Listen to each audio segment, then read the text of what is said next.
Welcome to another day of Bible study here as we continue on in our 40 days through the book of Mark. So grateful that you're spending time with us doing this each and every day.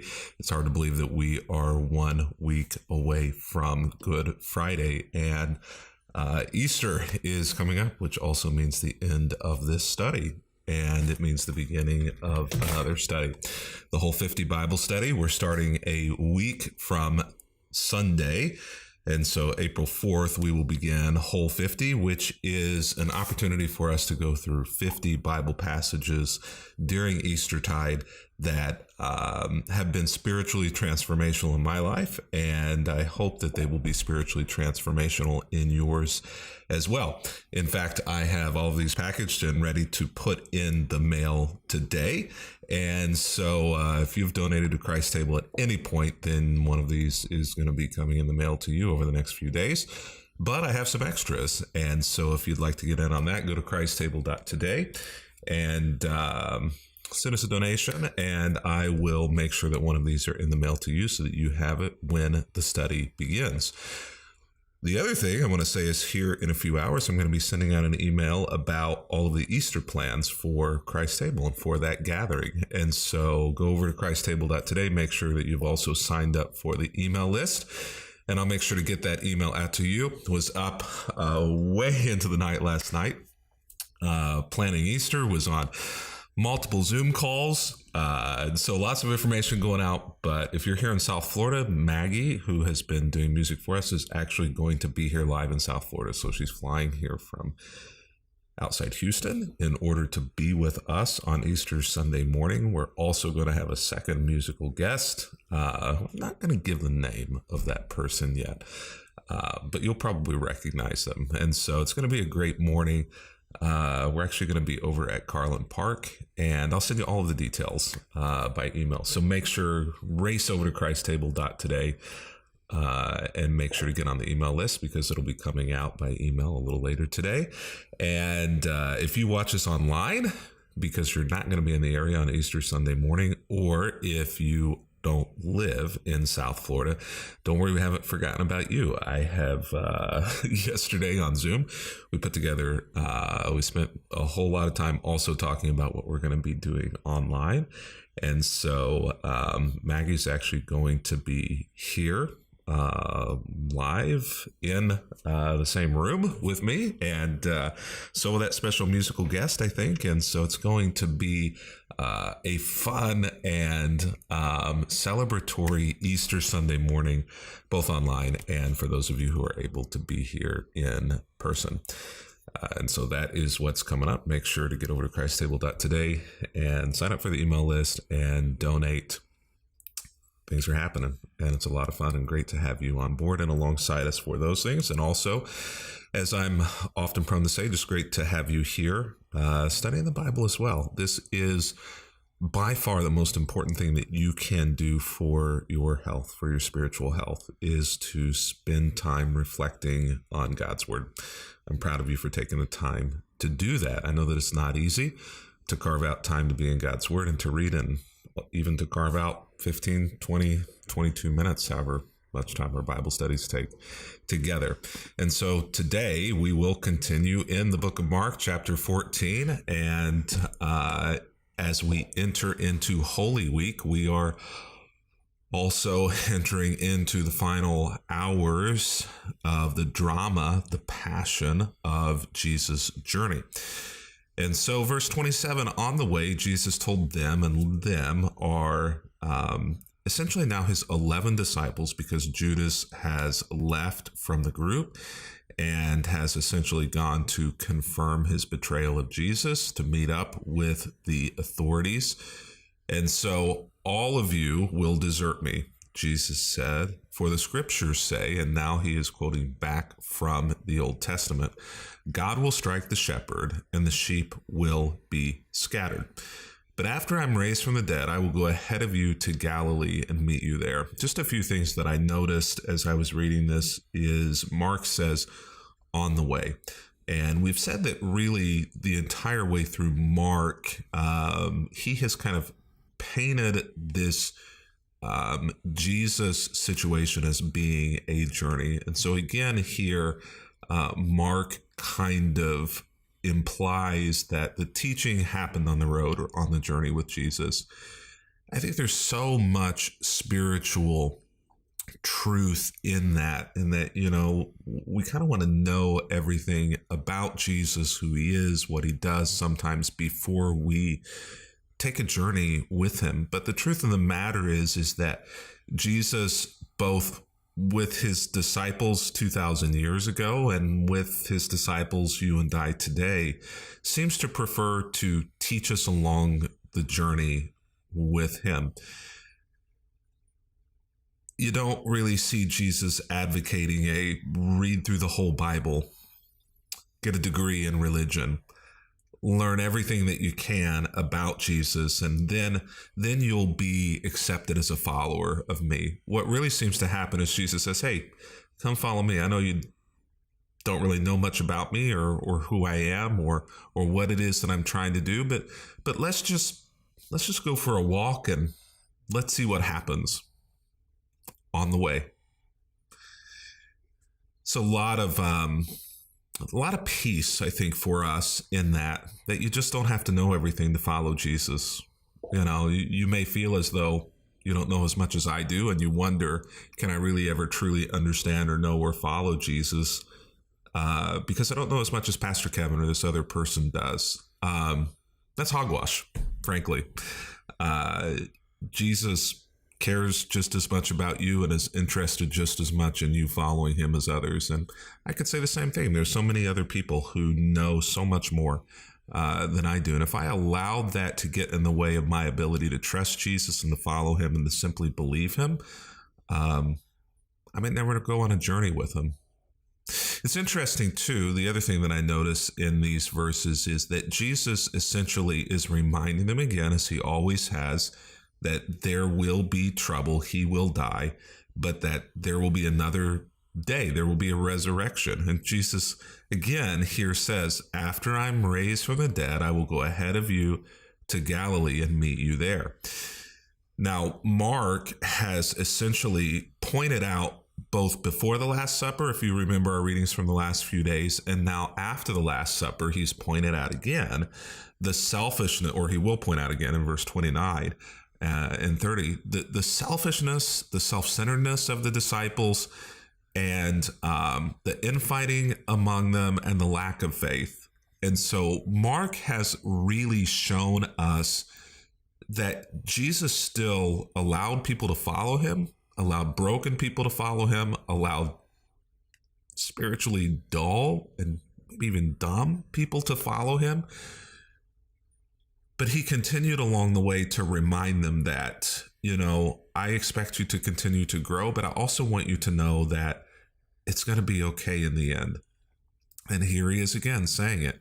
After I'm raised from the dead, I'm going to go and meet you in Galilee. He's about to talk about them betraying him. He's about to talk about Peter denying him.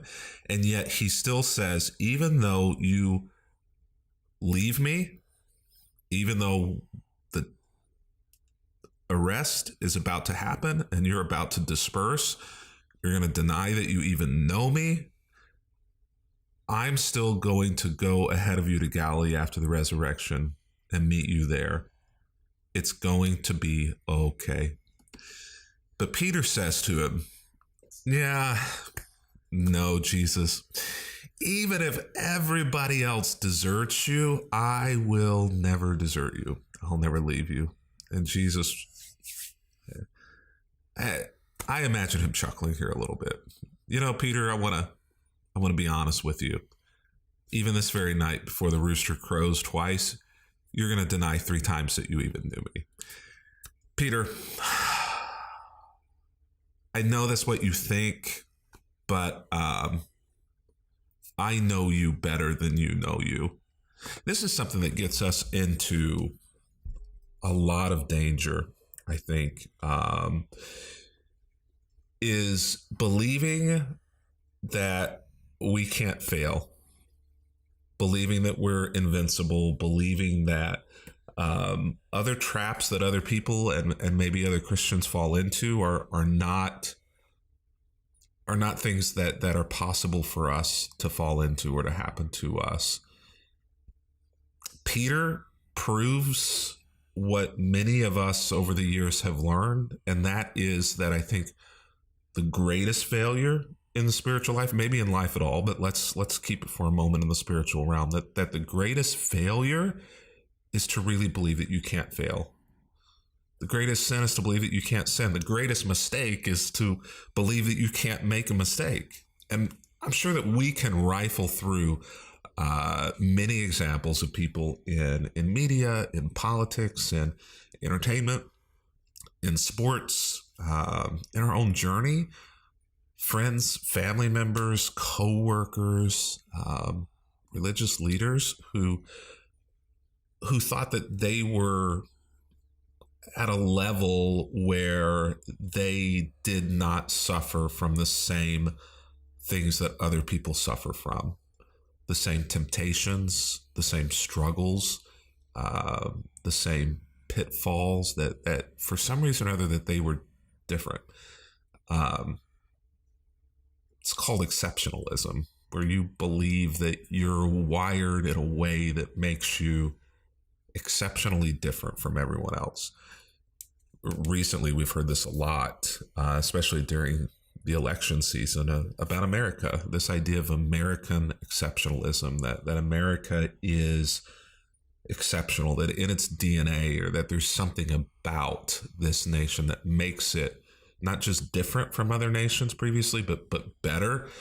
And the idea of American exceptionalism is almost that by design, it has been invested by God or by something with an inherent greatness or exceptionalism that no one else has. Just hogwash. It's crazy talk. Rome. There have been far greater nations than the United States throughout human history. Rome. And every single nation that thought this about themselves has fallen. I don't know what else to say about that. It's ridiculous. It's stupid.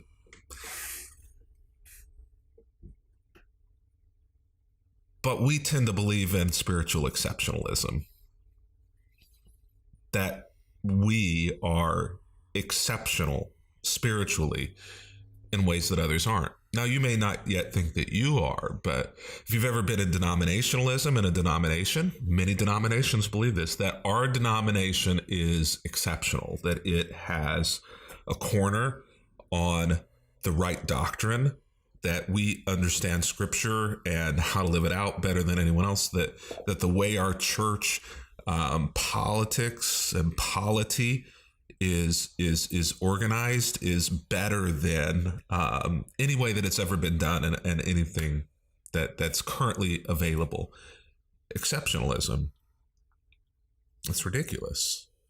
Churches believe this about themselves oftentimes, that we're the best church in the area. If anybody truly wanted to be in the right church, they would be in our church. Well, first of all, it's a category error, because churches, well, the word church is a people. It's not a building or a place. And so we're already immediately off the rails by believing that, by saying our church is better than your church, that there's any difference in it. We're both a part of the kingdom of God, of the church.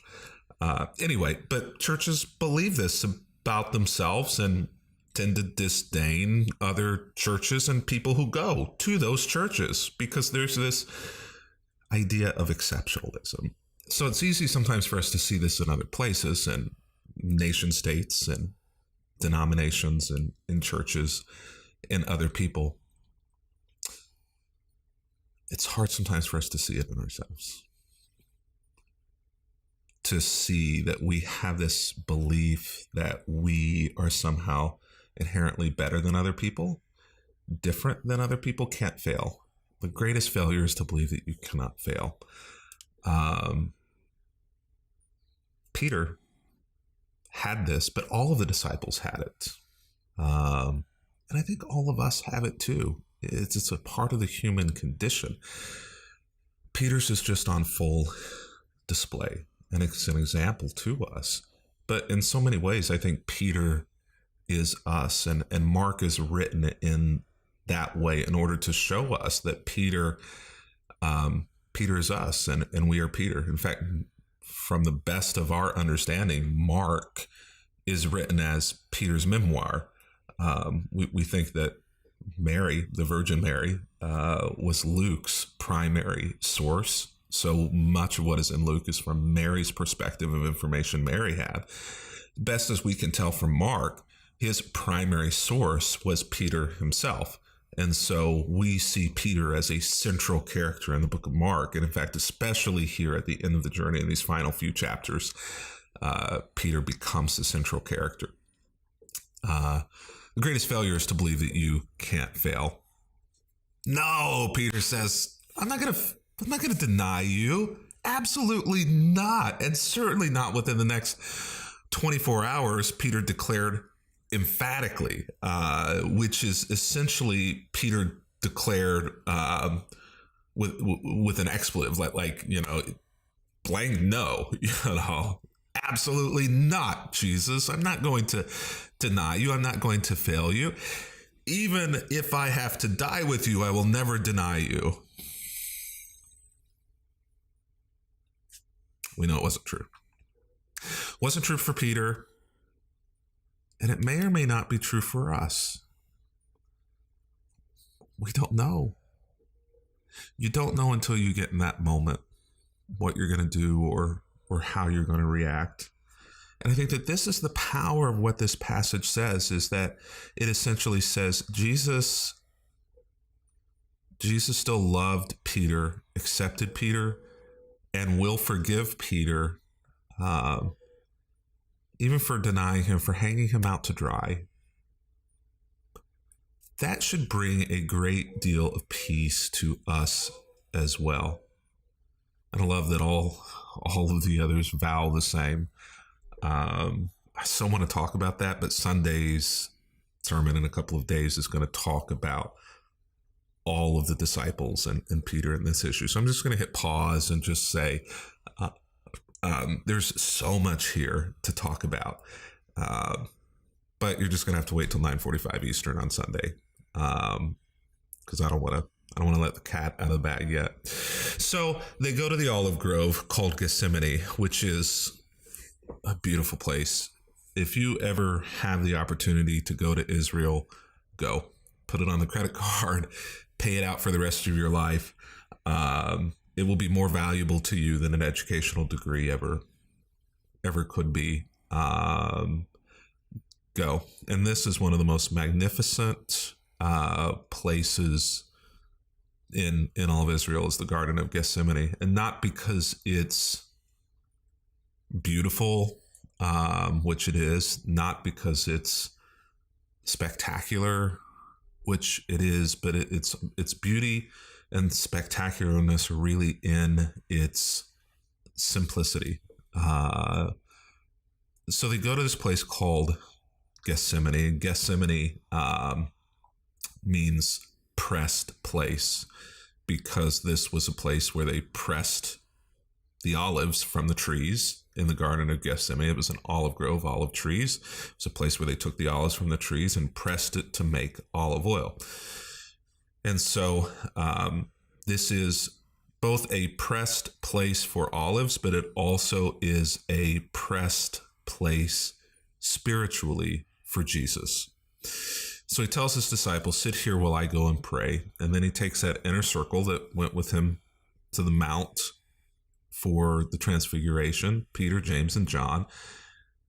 And he becomes deeply troubled and distressed. And this is a part of the story that I think all too often we race through or don't really sit and meditate on. And so this is kind of where we're going to end today, is this, because I want you to really meditate on the deep trouble and distress that Jesus feels, because I know that for so many of you, deep trouble and distress is something that you're feeling right now, something that you have felt something that you fear may be on the horizon because of finances, because of employment, because of family, because of medical stuff. Fears a lot of the contact that I have with folks right now is surrounding this idea of feeling deeply troubled and distressed, or feeling kind of right on the edge of deep trouble and distress.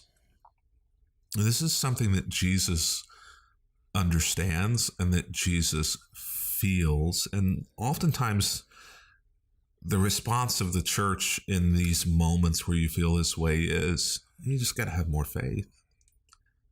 You just got to trust God. You just got to kind of hand it over, lay at his feet, and walk away. And these are true statements, but they're also not helpful, and they're also not the full story, I don't think. Why do I say that? Well, listen to the words that Jesus says here. Now remember, this is a olive press facility, a factory. My soul is crushed with grief to the point of death. Stay here and keep watch with me. He went on a little further, and he fell to the ground. It doesn't say he got on his knees to pray. It doesn't say he sat down. It says that he fell to the ground. So remember, troubled, deeply troubled, distressed, so much so that it is affecting him. I can remember back in college in those years, whenever I'd become deeply stressed because of a final or something like that, like my legs would give out. I'd not be able to use there were a week or two during college, during some parts of a semester, where I'd literally be on crutches for days because I was under so much stress that my legs just simply couldn't carry my weight. He falls to the ground. He's under so much stress. He's literally unable to hold himself up. And he prayed that if it were possible, the awful hour awaiting him might pass him by. I think we throw this line away so much because there's this idea in our teaching that Jesus willfully went to the cross, and he does willfully go to the cross, but he goes to the cross, for lack of a better way of putting it, kind of kicking and screaming, saying, no, I don't want this. I don't want this deep distress. I don't want this trouble. I don't want to have to go through this. God, please don't make me go through this.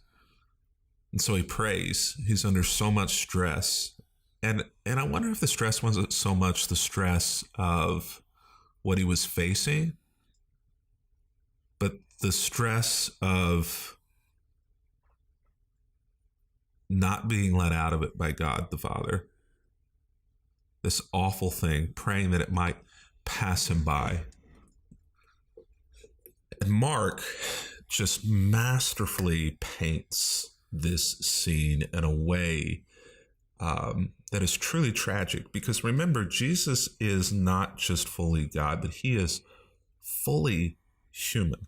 Not 50% human, 50% God, half and half, but 100% human still. Which means he is you. He is me. And Mark tragically paints this scene that he has over and again invited his disciples into conversations about this topic, into inviting them to say, I'm facing this terrible thing. We're going to get to Jerusalem. There's going to be people who are there waiting for me. I'm going to die. And it's as though the disciples who are listening to him say these things hang up the phone and say, yeah, okay, but when you're dead, who's going to get to sit on your right side and on your left side? It's like a grandparent calling you up and saying, I have terminal cancer. They've given me 2 weeks to live. And you're the call that they made. They didn't call your brother or your sister. They didn't call their spouse. They didn't call their priest or their clergyman. They didn't call their kids. They called their grandkids. They called you. You were the first call. And they're telling you, and you've got a close relationship because they called you first. You picked up the phone. They're telling you you've got 2 weeks to live. And you say, am I in the will?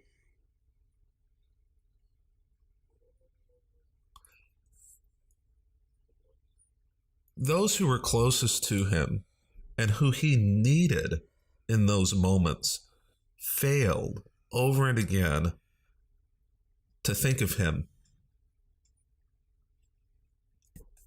to simply be there for him in his moment of grief, which is not just here in Gethsemane, but has likely lasted for weeks and months, as he's been at least as long as he's been on the road to Jerusalem, headed towards this thing that he knows is coming. And he's been asking for someone to be there.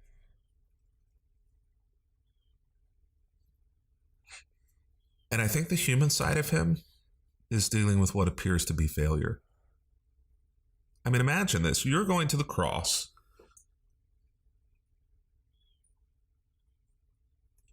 So that people can have a relationship with God.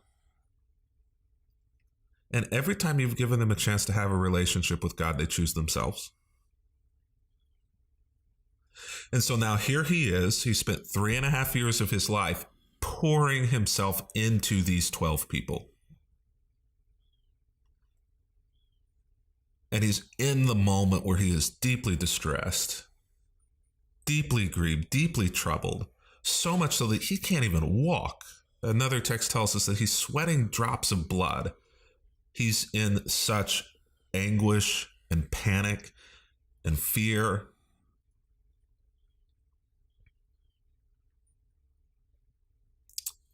And the people whom you've given yourself, your life to, care so little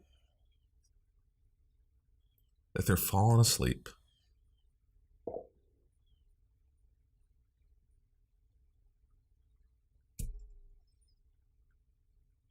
He has to think he's failed.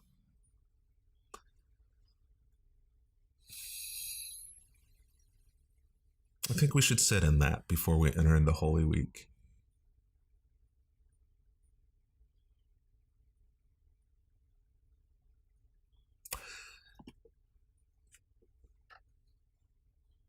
Happy reading.